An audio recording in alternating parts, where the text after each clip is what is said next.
You were telling us about how you were getting into producing and how you said that there was kind of a whole bit of a journey there in the beginning there. What was that like when getting into producing? I had a girlfriend in college who was on her shit with her credit score. And she was like, "What do you mean you don't have a credit score?" Or what when you don't have credit, you have like good credit. Mm-hmm. Yeah, exactly. Until fuck- you open one whatever the thing and fuck then it's that fucked. means. Yeah. But yeah, so she was like, "No, you make good money." I worked at a weed themed sandwich place. When I was in college. Dude, then we were talking earlier about my first summer after freshman year of college, 2019, and I got that job. So that's why I stayed back. Everyone left, and the first year you go to college, you go back home for summer, and you go to your same high school parties where it's like, oh, but we're all in college now, so it's, like, it's a real party now. Right. Yeah. But it was always the best part, is like going back and seeing homies.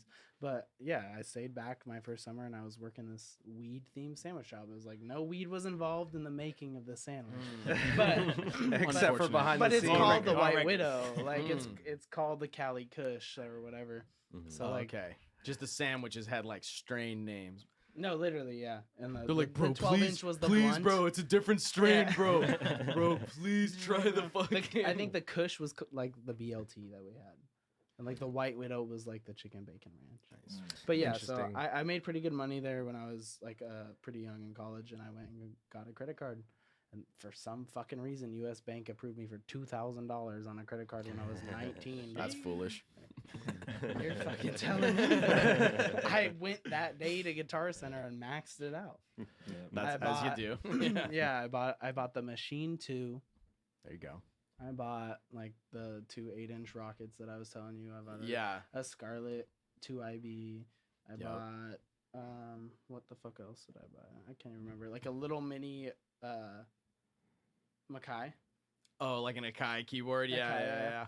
And, Little MPK or whatever. yeah, and I got rid of that shit quickly. Dude, the little tiny ones. Okay, actually, no. There's one right behind you. Actually, if you look. That's the fucking one I had. Yeah, that's the one. Except It's that got it the was, little. it was all red. Yeah. It didn't have like it was red. Does yours it was have the red little on the Nintendo fucking joystick on there? thumbstick, bro? Yeah. Yeah. What was I doing with that? Manipulating it. It is not even a whammy bar. Like, it's It not is even anything yeah. cool, dude.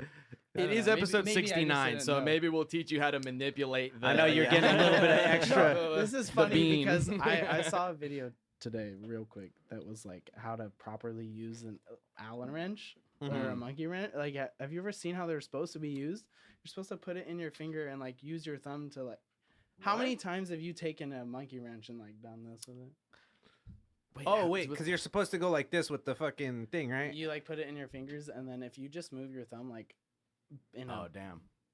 you don't have to like I was twist. 8 years old when I heard about Bruh, that. it's like if you've ever put any piece of furniture together from IKEA, Oh yeah. you're hating yourself hearing that shit right now because you're like, oh Wow, this is so much more simple. Dude, you just got to get the Allen key drill But bit. anyways, I digress. I went and bought that equipment, and like when I was in college, that was all I did, bro.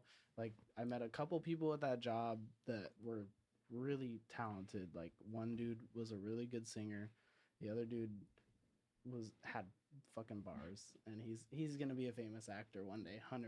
I already know. But like then we met this one dude that worked at a college down the street. It was not Platt, but it was like some art college that was just had a mini camp, and we had access to his studio. Mm-hmm. Fucking put a couple things on SoundCloud, just of us like in an actual booth freestyling, and it came out hella good, and we were like, this is sick. Nice. And we were just always together making beats and freestyling, but like That's what it's could all never really about, put man. it together, you know. Dude, So it's like one what- of those things where it's like it's hard to like stay it is hard to stay consistent with it. motivated and consistent. Yeah. Dude, I feel like, but because back in the day, me and Bobby would make beats on Ableton, and it was like, with a totally legitimately purchased copy of Ableton, totally legitimately purchased plugins.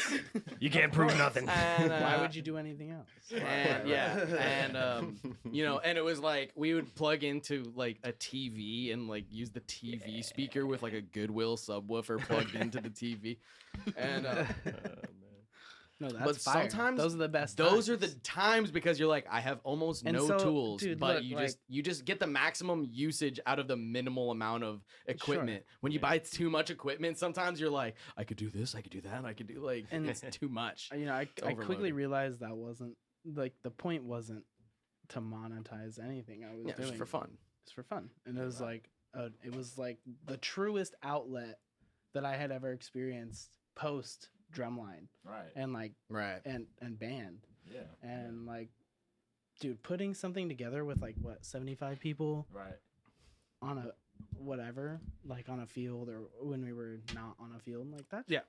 that shit's powerful. Music is powerful, dude. Yeah, absolutely. And like, I mean, I always say this, like, basketball is my favorite thing to do in life, but like the most fun I had in high school was literally on the band with you guys, Bro, just like doing our thing, you know. some of my core memories of jazz are with that motherfucker upstairs right now. Oh yeah, Like, yeah. I had, Christoph. Yeah, he's a we beast, had bro. we had some good pianists, bro, but like I hadn't met anyone like Chris who I could sit in on a lunch period Yeah. with and just play drum set and piano, Just or vibe. like have anyone that was just as down to improv as that. Yeah. And that was the shit that made me realize like, oh, fucking jazz is sick. Like Yeah. jazz band, I don't even necessarily think I like playing drum set, but I like being in this room with these people, and I Right. don't know of another way that I can do it because I don't got chops on guitar like that.